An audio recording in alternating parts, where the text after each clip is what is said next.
Hi, and welcome to the Passionistas Project podcast, where we talk with women who are following their passions to inspire you to do the same.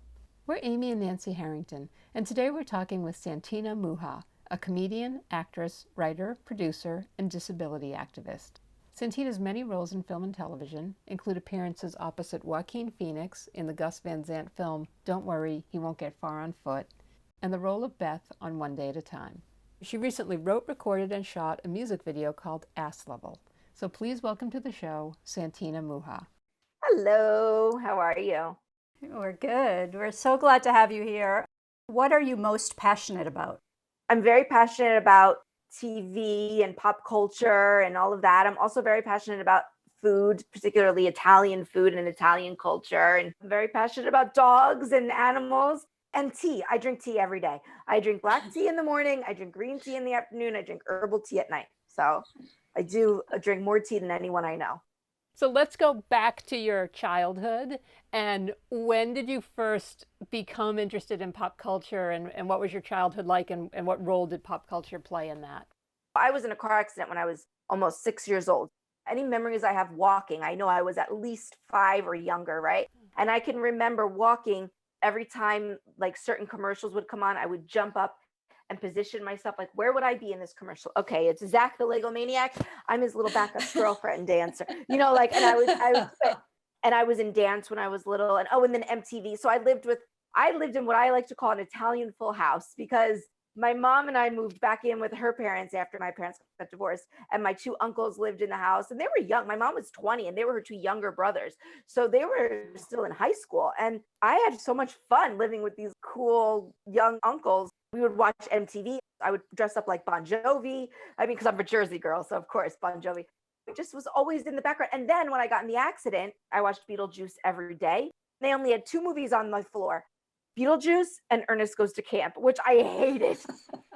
So I watched the Beetlejuice every day, and I played Super Mario. You could rent the Nintendo for like blocks of time. I would play that. So, it also kind of got me through some of those hard times where I couldn't leave my hospital room for essentially a year. And so it got me through those tough times too. I remember watching Pee Wee Herman during my sponge bath every Saturday. It was like Pee Wee's Playhouse during the sponge bath, so it really got me through. Would watch Golden Girls with my nonna. That was my mom's mom. They were Italian off the boat. So I spoke Italian as much as I spoke, if not more than English growing up. And my nonna, who didn't really speak a lot of English, and me, who was 4 years old, we would watch Golden Girls together. So we didn't really understand the jokes. But we did know that when Dorothy made a face, the audience laughed, right?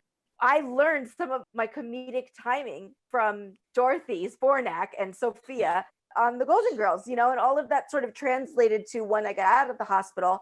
And now here I was, this little girl in a wheelchair, the saddest thing anyone ever saw, in our society. And they would look at me like, how you doing? And I'm like, oh God, I am depressing. So I would have to cut the tension. And I learned from Golden Girls and One Day at a Time, which I later got to be on the reboot. All of these shows I learned like, hey, make a joke, make a face, do a thing, and then it will ease the tension. It really has helped me just make it through, life. That seems like a common thread with the women that we've just interviewed who were in the comedy show that we did. That feeling of it's your responsibility to make everybody else feel comfortable. Yeah, at 6 years old, I'm like telling adults, no, it's okay. I'm fine. I'm happy. I'm in school. I have a boyfriend, whatever a boyfriend was at 7 years. I held hands with a boy, whatever. I had to convince everybody that I was okay all the time. I'm still doing it. Did you consciously feel that at 6 years old? Were you aware you were doing it, or was it just sort of an automatic thing? Automatic. I didn't realize it until I was older that that's what I had been doing. When you're younger, it's really the adults that you have to make feel better, because the kids are like, cool, what is that? Can I try? Can I push? Can I sit by you? Can I go on your special bus? And then once those kids start turning into adults, middle school, high school, that's when you're like, oh no, now they're sad about me, or think it's weird, or think it's different. And now I had to start dealing with my peers in the same way that I was dealing with the adults, because kids don't care. First I was crawling, then I was walking. Nobody told me that change wasn't tragic. So then all of a sudden I was walking, now I'm wheeling. So I was like, oh, that's wrong. Okay, sorry, I didn't know. As far as I knew, I was just on the trajectory. I didn't know it was quote wrong thing Right. until everybody was like, that's not what we all do. And I'm like, oh, sorry. I don't know. I'm just trying to get from point A to point B like you. You had this love of pop culture. You kind of integrated comedy into your daily life to get through the reactions you were having from other people. When did that love of comedy and acting become like a real thing for you? Like, I want to do this when I grow up? The whole time. I mean, like I said, I would jump up and be in the commercials, or, I would watch Mickey Mouse Club after school and put myself alphabetically in order and say Santina, wherever I thought I would fit. I wanted to be on Saved by the Bell. I wanted to be on 90210. When I was little, I lived in New Jersey, so my mom would take me to auditions. Sometimes I had an agent, like commercial auditions and stuff like that. But in the end, a lot of times they would say, like, it's just too sad. We can't sell fabric softener if the girl's in a wheelchair. And it's like, why? Do you think that do you think people are so stupid they're going to think this fabric softener is going to paralyze their children? Like, what? We don't give people any credit. And then I'm like, my poor mother, who they have to hand me back door and say, sorry, it's too sad to have a daughter in a wheelchair. My mom's like, okay, well, great, because that's what I have. It's like, not right. It's not right. When I was little, I just thought, oh, that person is stupid. I didn't realize, wow, society is kind of stupid. Sorry to say. Now it's getting better, but I'm talking about it's just slowly starting to get better now. And that fabric softener commercial, I was 7. So, I mean, come on. It's like glacial pace here. I was a dancer before the accident, and I still dance like here and there, but I don't know, like comedy was always acting. It just always, I went right into the school plays and summer theater programs. And I didn't think there was any reason why I couldn't do it. I just felt like, all right, I got to keep convincing people I could do this. Just like I convinced them that I could be in the regular class in school and not in the special ed class.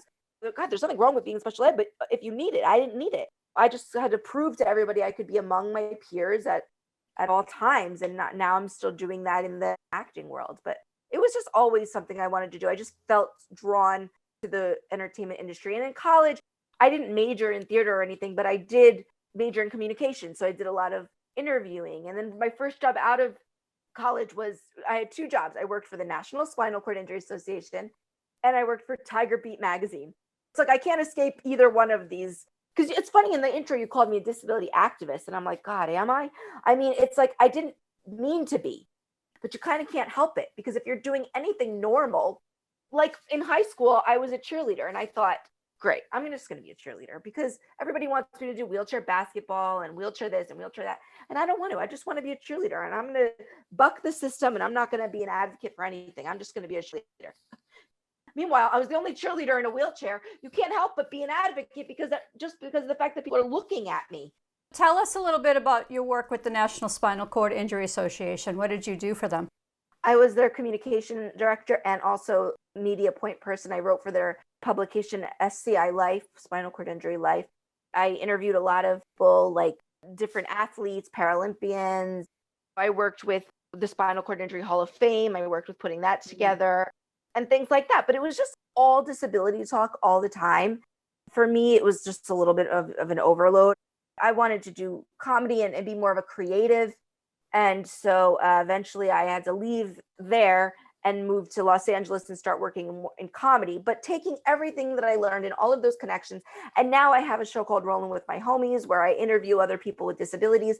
And when it was on the stage, we did improv off of those interviews, which was really fun. But I'm able to still keep in touch with all of the contacts that I made at the National Spinal Cord Injury Association. And I know who these people are and what they've done. And I can sort of help bring them into the mainstream, which is my overarching goal, is to help normalize disability, and where if you see someone with a disability on stage, you're not like waiting to see like, ooh, where's the joke? I can't wait to see why she's in a wheelchair. It's like, it's not funny. That's not the joke. Sometimes it's part of the joke, but it isn't the joke. Before we go to LA, so what did you do at Teen Beat? We all had those posters on our walls growing up, right? I mean, if you're pop culture people, I'm sure you did. And I did too, Jonathan Taylor Thomas, right? And Luke Perry is my number one love of my life forever. Everybody knows that. I had a friend who was working there, and she got promoted to the LA offices, and they moved her out to LA, and they needed someone to replace her as their East Coast correspondent. And she was like, I have a friend who's very jealous of my job. She would love to do this. I had an interview, and then the very next day from that interview, I was in Manhattan at the opening of Dylan's Candy Shop interviewing Jesse McCartney. It was so fun.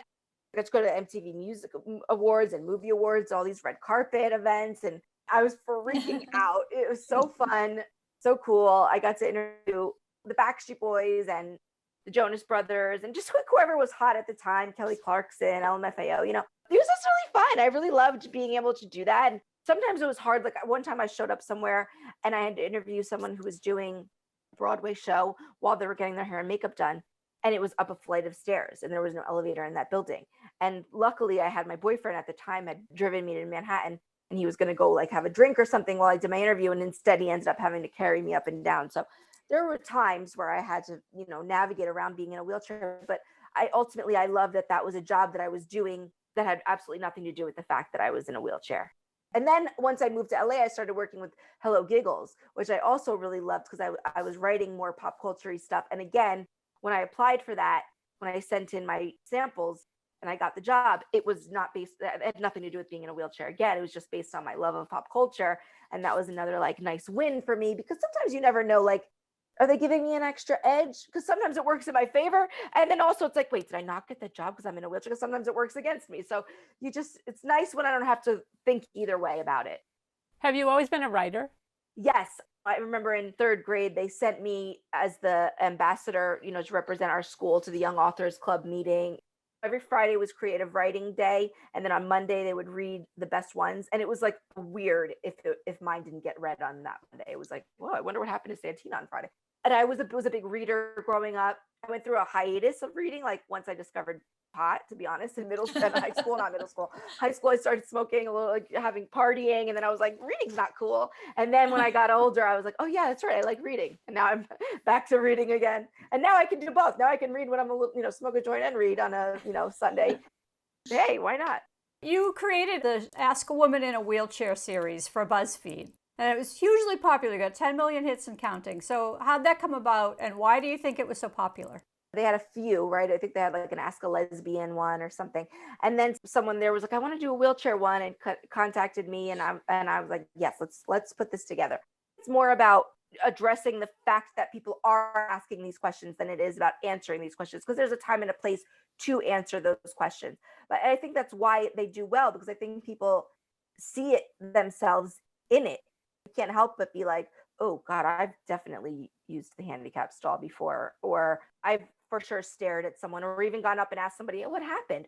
I can't blame people for their curiosity, but think about it. If you've asked one person what happened, think about how many times that person has had to answer that question. It's like harmless to ask. That means I've had to answer it literally thousands of times. I'm writing a book right now where I talk a lot about different things. And it's like, I just want to answer these questions for people because I understand the curiosity. And by the way, if a child ever asks me, it's like, okay, great, let's talk about it. But when it's an adult, I'm like, do you really want to know how I, Santina, have sex? Do you want to know what I enjoy personally, me? Or are you asking how people in wheelchairs have sex? What are you asking me right now in the middle of the supermarket? What are we talking about? I don't even know you. I get it, but also I'm like, come on. I try to think like, if I see somebody with an impairment or something, do I want to just go up to them and say, what happened? It's like, no, I don't. So I don't know. It's a weird line. It's like, we're just not doing a good enough job in the representation of people with disabilities in pop culture and in media. And it's always like so dramatic, and they want to kill themselves at the end. And then the actor that portrayed them gets an Oscar. Meanwhile, I can't even book a commercial for a fabric softener, and you're giving Hilary Swank an Oscar. It's like, come on. Absolutely. And I think what you said earlier is really important. Like, we have to normalize the concept so that people will stop approaching you and asking that question. For example, I'm dating, right? I'm single and dating, right? So sure, of course, if I'm dating a guy, he's going to want to know like what's going on, what happened at some point, right? But if that's like out the gate, I'm like, I don't know, do you really want to get to know me? Or like, if your profile said you're divorced, it's not like I come at you like, what happened? Who blew it? Who was the cause of that divorce? It's like, we'll get to those conversations. We'll get to them. It's important to know everything about the person that you're with, but it is not important to know everything about the person who's sitting next to you at a show or whatever. And then also it's like puts like a weird pressure on me where I'm like, okay, I can answer, but I'm only answering on my behalf because I don't know what XYZ other people do, how they drive, how they swim, how they, whatever. I don't know. I can only tell you what I do. So I don't want to answer this question. And then you go off in the world thinking now you know everything about spinal cord injury. You don't, you know what I mean? Right. Yeah. I don't even know. I mean, that's part of what I love about my show Rolling with My Homies is when I interview these other people in wheelchairs, I learned so much. I'm like, oh, what a great idea. I could do that, or I should be doing that, or like, oh God, I would never do that. It's interesting to me to see the differences among the community as well as the similarities. How did you start that show? I went to Italy, and I hadn't gone to Italy for the whole beginning of my life, even though I really wanted to. Like I said, I grew up speaking Italian. It is my motherland, Sicily in particular. I'm Sicilian. And I just wanted to go so badly. But everybody always said, oh, it's going to be hard. It's not really accessible. It's so old. And kind of, I let that get in my head for too long. And ultimately, in my early 30s, I think was when I went. And I said to my best friend, I was like, please, can we go? And she was like going through some marital stuff at the time. So she's like, yeah, let's just go. So we went. I trust her. I've known her since 7th grade, and she's just like a great friend who has always had my best interests in mind. Like when she got her first car, she made sure it was a hatchback so she could fit my wheelchair in the trunk, and she doesn't even need that. So it was just, I knew she was the right person to go with. We went to this town in Sicily where my nonna grew up, my grandmother grew up, and I was like pleasantly surprised by how accessible it was. And I said to my cousin, there are so many ramps here. What is going on? It's just an old fishing town in Sicily. And she said, oh yeah, well, a few years ago we had a mayor or whatever they call their person there in Sicily who decided to spend a day in a wheelchair and roll around the city in a wheelchair and see what needs to be done. And then he did it. And then he put ramps here and there. And I was like, oh my God, yes. And it's like not the exact same thing, but a day in the life can be helpful. We live in a world where people are obsessed with celebrity, right? So I have some access to some celebrities, some comedians through UCB. Let me put them in wheelchairs and see what they learn, and then how they can take what they learn now and bring it to the scripts that they're writing and the shows they're show running and the shows they're directing. That's how it started. And I did, the first one was a fundraiser called Don't Just Stand There. And then it's spun off. There's a lot of wheelchair puns, people. It spun off into Rolling with My Homies. So I had a show at UCB called That Girl in the Wheelchair. It was a solo show. And I learned that when people came to see the show, they knew what they were in for. They knew they were coming to see some disability humor and they could laugh. But when I did a piece of the show in like a variety or best of show at UCB, and people didn't know what to expect or didn't know a girl was going to come out and start making fun of disability life in any way, the audience was like, oh my God, can we laugh at this? What's she doing? Is she making fun of disabilities? Wait, is she really in a wheelchair? Like they didn't, right? And so I learned that I had to, again, make my audience comfortable with disability before I could even start making these jokes. And so I found that if we first made fun of the episode of Saved by the Bell where Zach dates a girl in the wheelchair, right? The episode of 90210 where their cousin Bobby comes to town and he's in a wheelchair. If we first made fun of that, then I could get my improvisers on board, because even the improvisers didn't want to touch the wheelchair humor. I had been the monologist for ASCAT, UCB's like flagship show, 4 times. And I would tell great stories about being in a wheelchair, and they would, even the most seasoned improvisers would often take the wheelchair element out of the story. And I'm like, no, that's why it was funny. But they were like, I know, but we can't do that. So okay, here's what we're going to do. We're going to spend the first half of the show making fun of Zach Morris and NBC in the 80s. Then I'm going to bring up a person in a wheelchair for the second half of the show. I'm going to interview them. And by then you're going to feel comfortable doing the wheelchair humor. And it worked. It really worked. But it took me a long time to sort of like figure out how to disarm people and get there. And it worked for the audience as well. So I think that's some of the things I've like honed over the years, is how to incorporate disability and with comedy and make it okay. Because you can't just come at people with a joke and they're like, are we allowed to laugh at that? You have to unfortunately make them comfortable first. It's annoying, but it is what it is. I imagine nowadays people are even more overly sensitive towards not laughing at things because they're trying to do the correct thing. And so even though it's becoming more of an awareness for people? Is it in some ways a little bit harder now, or is it getting easier? It's both. It's harder, but in a way that it just makes you, work a little smarter, work a little harder. You have to figure it out. It's hard, right? Because you don't want to insult anybody. And that's really hard because there are people out there who are looking to be insulted.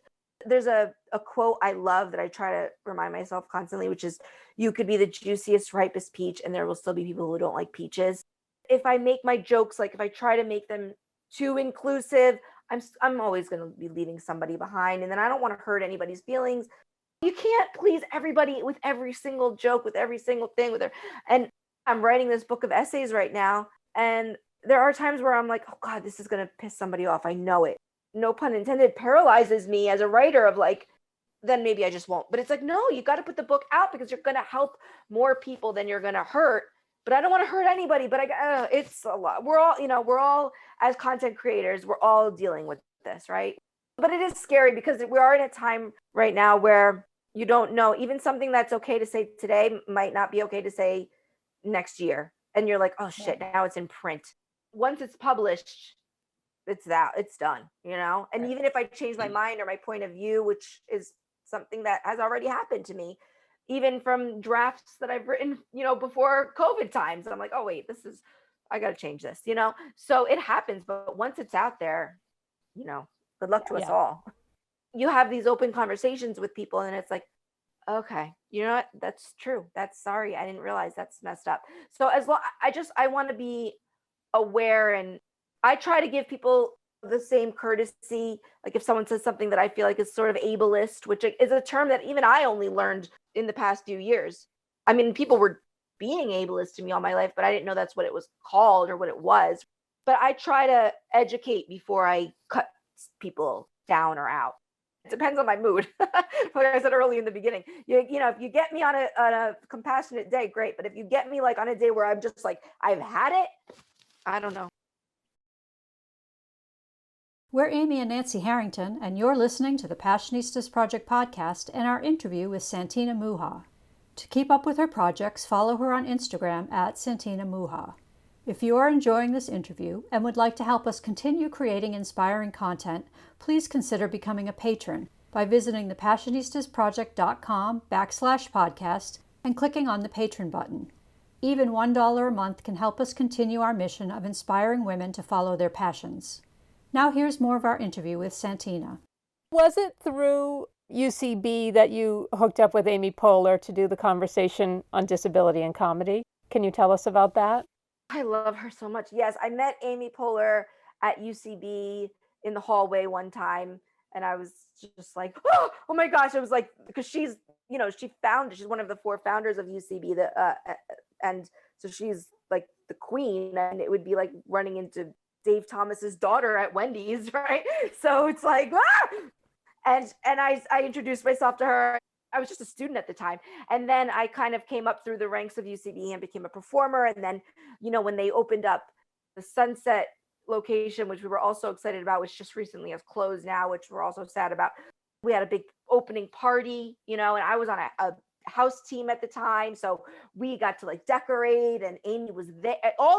Everyone was there. Everybody was at that party, and just together, all of us dancing. And it wasn't like we were there to watch Amy perform. We were all performers together. It was like amazing. Oh my God, dreams just coming true all left and right for me. And then we kept in touch. And then, she directed that film Wine Country on Netflix. And she sent me an email that was like, I need a voice of a receptionist. And she's from the East Coast too. And she's like, and I feel like receptionists they always sound like a little sweet, but a little bitchy. And I feel like that's how you sound. So could you come be the voice? I'm like, yep. I just like felt so seen. I'm like, that is what I had. That's me. She nailed it. So she got me. And then after COVID, and there was a lot of issues with, UCB and the way they handled diversity and inclusion and stuff like that. And they made a lot of mistakes, and they're working on those mistakes. So a few of us started this group called Project Rethink, where we addressed a lot of those issues. And Amy and Matt Bester and Matt Walsh and Ian Roberts are the other founders, and they were all involved. We had a bunch of Zoom meetings with them to tell them, here's what we as marginalized comedians feel, and we had all different type of marginalized comedians in Project Rethink. So Amy and I got to talk over Zoom that way over quarantine. And then through emails, we were like, hey, why don't we do something like take this time that we have that UCB is not running right now, that we have this sort of extra accessible platform, accessible meaning we can reach more people than just the people that can come to the LA location and do this thing. We did. And Amy is very passionate about giving a voice to comedians that wouldn't otherwise, or trying to do that, whether it's women. She has her Smart Girls thing, and just UCB in general was created for that purpose, to give comedians a platform. Tell us about your experience working on the film Don't Worry, He Won't Get Far on Foot. That was amazing. That was also through UCB, because they came, Gus Van Sant, who directed that film, it's a very serious film, but he wanted it to have some levity. So he thought, well, I know what I'll do. I'll hire comedians to play the doctor, to play the journalist, so that even though the topic is serious, there'll be some levity within. I think that, that was like a smart move by Gus. So he came to UCB. It's based on a book written by a humorist who is quadriplegic. And he had a friend in rehab who was a spunky, brown-haired girl in a wheelchair. So they came and they're like, hey, do you have this? And they're like, actually, we do have one of those. They called me in for this audition, and then I got the callback, and the callback was with Gus Van Sant and Francine Maisler, who's casted all these great things that, when you're an actress, like the casting people are celebrities to us, right? So I'm like, oh my God, I'm going to meet Francine Maisler. I went in and did the callback, and I knew, sometimes you just know, oh my God, I got it. You just could tell. A lot of people who have spinal cord injuries, what we do is we celebrate the day of our injury. It's because you could either mourn the loss of your legs or whatever, or you can celebrate the fact that you survived on this day. When I was in high school, I locked myself in my room and I was very emo about it. And then somewhere in college, it's my anniversary is March 9. I decided so when I had my accident, I was at Robert Wood Johnson Hospital in New Brunswick, New Jersey. So I always have a bad connotation attached to New Brunswick. Then when I went to college, I went to Rutgers, which was also in New Brunswick, New Jersey, and also the 4 most fun years of my life. So it kind of switched, the way I thought about New Brunswick. And being so close to Robert Wood Johnson, I said one March 9th, I said, you know what, let's go bring flowers to the adolescent ward where I stayed. There were 2 nurses sitting at the desk. One was sitting a little further off and one was sitting up front. And I went up to the one sitting up front and I said, hi, I just want to give you flowers and thank you for, everything you've done and everything you do as a nurse. I was here many, many years ago. I had a car accident and I was here and whatever. And the nurse at the far end of the station goes, Santina? And I was like, oh my God. And she came over and she goes, oh my God, you look the same, blah, blah, blah, whatever. She's telling the other nurse, this is Santina, this is Santina Muha, this is, and she's like, oh my God, so it was like such, I had made already an impact here. And I thought, okay, this is what I need. This is the universe telling me this is the way to go now. You do something like this every year on this day because you've made an impact and you've got to keep doing that. So then every year on my anniversary, I would do something nice. And this one other things I've done is one year I had a roller skating party and I rented out the roller skating rink and I put because I said all my friends were all on wheels today, right? We're all going to be on wheels. And that was nice. So anyway, it just so happened that my first shooting day of Don't Worry was on March 9th. So I got to spend that day, that year in a park, right, with Joaquin Phoenix and Gus Van Sant directing us, just dancing in the park with Joaquin Phoenix, both of us in wheelchairs. I mean, what? It was amazing. That's when those are the times the universe is telling you you're on the right track. So in 2018, you were cast as Beth on the TV series, the reboot of One Day at a Time. So how did that come about? And tell us a little bit about your experience on that show. That was another thing where a friend of mine who I'd met through UCB was good friends with Gloria Calderon-Kellett, who's the showrunner, who was the showrunner of One Day at a Time. And she said, you got to meet my friend Santina. I think she'd be a great addition to the show. Because One Day at a Time was great about inclusion and diversity and not making a big deal about things and just kind of normalizing them. And I think that she would, be a great addition to the show. And Gloria was like, oh my God, I know Santina. I've seen her perform at UCB. She would be great. And then they offered me this part. I didn't even have to audition. They're like, we have the main character, Penelope, is a veteran and she's in the support group. And the support group is run by Mackenzie Phillips, who was the original daughter on the show, who, like I said, I used to watch with my nonna. So another full circle moment for me to be sitting there in this support group now with Mackenzie Phillips. And my nonna used to wear this ring. And I remember, like, I would play with the ring while we watched TV together. And I would wear that ring on the show every time, as just to kind of like, I'm really big on all that stuff. I'm big on full circle moments, and I'm big on like, that happened then to get me to where I am now. I pay attention to all this stuff.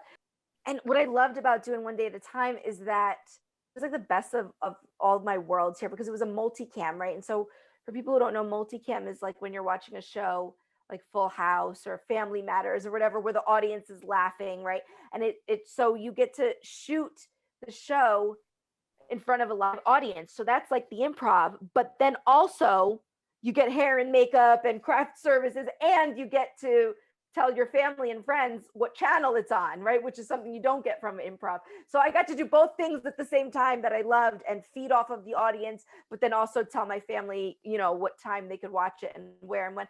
And then I got to work with all of like Rita Moreno, are you kidding me? And Justina Machado, and who I loved on 6 Feet Under. And I was just like in awe of everybody around me, Judy, right? I feel like now I'm not going to mention everybody but all of them, oh, it was the best. It was the best. And I've been on like other sets. They're not all the best. That was great. You're not just a comedian, you're not just an actress, you're a creator. And I think that's really important to give you a chance to talk about that. I have 2 films that are actually at Slam Dance right now. And one is Ass Level, which is a comedic, parody rap song type thing, where I talk about all the perks of being in a wheelchair, because I thought, God, everybody's always talking about how much it sucks all the time, but sometimes I get to cut the line. Sometimes, I get great parking, sometimes whatever. So I thought, rap is like a fun way to like brag, and it's like, I grew up loving Salt and Pepper, Missy Elliott, and all this like Lil Kim, all this like really fun 90s raps. I wanted to pay homage to that. I also did, through the Easter Seals Disability Film Challenge this year, actually last year, the theme was, the genre they gave us was documentary. And so my team, that we decided we were going to do this film challenge, we were like, oh, okay, now we got to make a documentary. All right. We're all comedic creators. So we're like, well, what are we going to do? And I said, here's something cool. In COVID times, I've been meeting all these people over Zoom, and they don't know I'm in a wheelchair until I tell them, which is very different, because usually people see me, they see the wheelchair, and right away that's everything. Now that I tell them is filtered through, wow, she's in a wheelchair and she did that. She's in a wheelchair and she did that. Right. So it was really, I'm like, this is interesting. I get to meet people. They get to know me first, and then I can fold the wheelchair into the conversation. So we did a documentary on that. It's called Full Picture.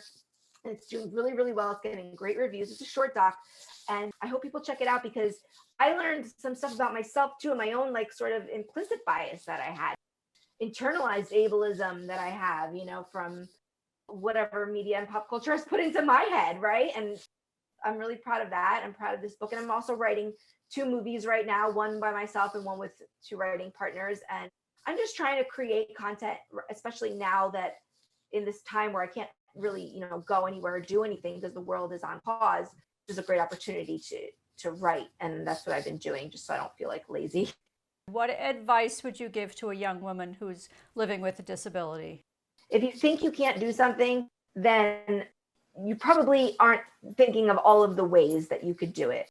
You might not be able to do it like this, but I'm sure that there's a version of the thing that you want to do that you can do. Or maybe that thing that you want to do is leading you to the next thing of whatever it is, right? So just know that even if it doesn't look like what you're imagining, sometimes it's not about the experience or the circumstance, but the feeling that you have, right? And you can achieve that feeling doing something, you'll get there, right? You'll get to that feeling, even if it doesn't look externally like what you thought it would.